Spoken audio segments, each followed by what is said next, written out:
سلام به همگی دوستان، امیدوارم حالتون عالی باشه. خوش اومدید به کانال ایران باکینگ شو.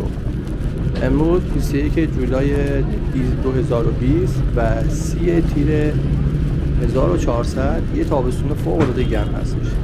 دمای هوا حدوداً 38 درجه هستش. امروز اومدم به میدون انقلاب. میدون انقلاب یکی از میدون‌های معروف تهران هستش. از همه جای تهران تقریبا به این میدون رفت آمد میشه. میدون انقلاب تقاطع چند تا خیابون بزرگ تهران، خیابون کارگر، خیابون آزادی و خیابان انقلاب میباشه.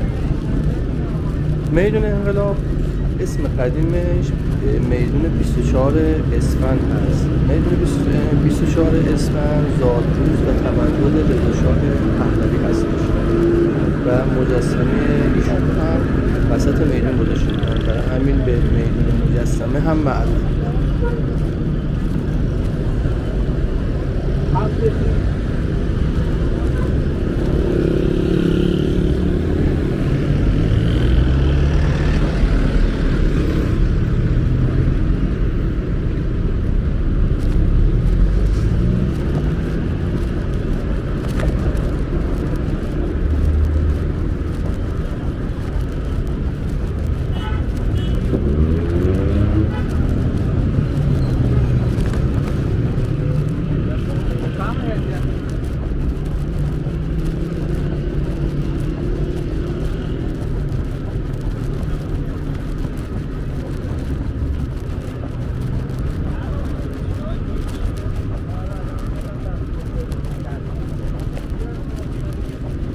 از محل‌های دیگری اطراف این میدون میتونیم از سینما بهمن، سینما شهر تماشا و سینما پارک هم نام ببریم. این نمادی که مشاهده میکنید، این نماد 8 سال دفاع مقدس هست که قبل از آخرین ساخت و سازی که تو میدون انجام شده به خاطر مترو، این نماد وسط میدون بود.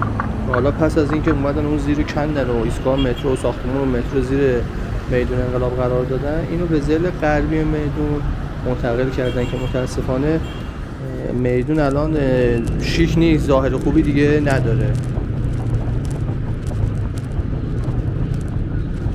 اطراف میدون آزادی، حالا مخصوصا خیابون ضلع جنوبی میدون پر از کتاب فروشی هستش. همون جوری هم که میبینید دست فروشا هم نقش خیلی زیادی دارن اینجا. ما جوان‌تر که بودیم می‌بردیم کتابامون رو اینجا می‌خریدیم. اینجا تقریبا همه نوع کتاب کمیاب و حتی نایاب هم پیدا میشه. حالا با همدیگه یه سری از این پاساژها و کتاب فروشی هایی که کتابای دانشگاهی، پیش دانشگاهی، کتابایی که واسه کنکور لازمه، اینجا فت و فراوونه. شاید از خیلی راحت میتونم بگم از همه جای ایران میان و از اینجا تهیه میکنن کتاباشونو. کتاب‌ها و نوارها و CD های آموزشی زبان هم اینجا خیلی زیاد هست، خیلی پیدا میشه و قیمت‌های مناسبی داره. اینجا من این دستفروشا رو که نگاه میکردم میدیدم از 10,000 تومان به بالا اینا کتاب دارن. کتابایی که تو کتاب فروشا به قیمت پشت جلد داده میشه، هیچ تخفیف هم نمیدن. شما اینجا میتونید تا 50-60% تخفیف هم تهیه کنید. با من همراه باشید و لذت ببرید. ممنون که منو لایک میکنید، سابسکرایب میکنید و اگر محله و جای خاصی مد نظرتون هست خوشحال میشم کامنت کنید که در اسرع وقت من میرم و از اونجا برای شما ویدیو تهیه میکنم.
بریم اونور خیابون.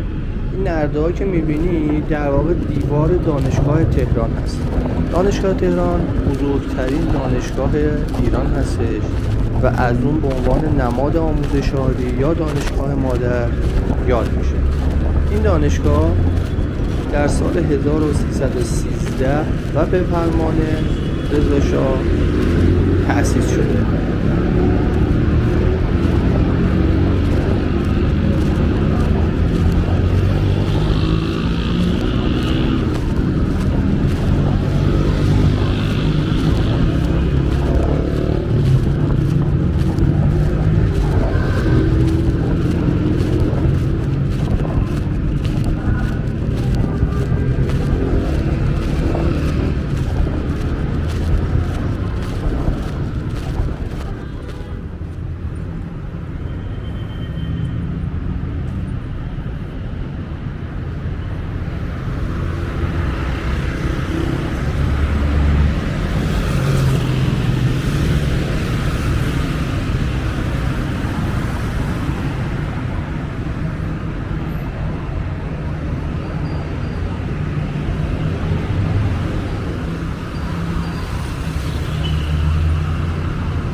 اینم سردر معروفترین دانشگاه ایران که این سردر قدیم روی اسکناس ها قدیمی ترها بزرگترها یادشونه روی اسکناس های 20 تومانی چاپ شده بود.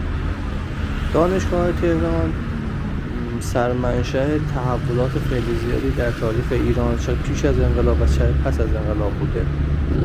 ممنونم که همراه من بودید. پیشنهاد، نظر و انتقادی اگه دارید برای من کامنت کنید. اگه جای خاصی رو مد نظرتون هست من برم براتون ویدیو بسازم حتما برام بنویسید. در اسرع وقت حتما این کار کنم. ازتون ممنونم. خدا نگهدار.